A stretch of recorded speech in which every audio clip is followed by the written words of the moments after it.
আপনারা মেয়ে হিসাবে খুব অসাধারণ হবেন। একটা জিনিস খেয়াল রাখবেন, আপনি যখন বিয়ে হবে, হওয়ার পরে অবশ্যই এই জিনিসটা মাথায় রাখবেন, আপনার হাজবেন্ডের যে মা বাবা এবং ভাই বোন তাদের সাথে সুসম্পর্ক রাখবেন। এইটা আপনার জন্য গেম চেঞ্জিং হবে।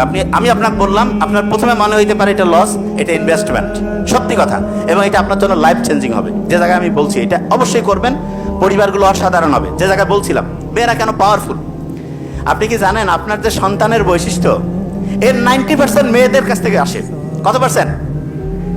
ছেলেরা কিন্তু অনেকে জানে না, এখন 90% মেয়েদের আসে। তার মানে সন্তানটা ভালো হইলেও বৈশিষ্ট্যটা প্রধানত কার কাছ থেকে আসছে?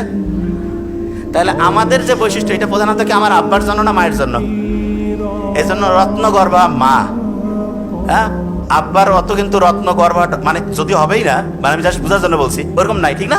রত্নগর্ভা মা আছে কেন? কারণ আসলে সাইন্টিফিক্যালি দেখা গিয়েছে মেয়ে একটা সন্তানের 90% হচ্ছে মা।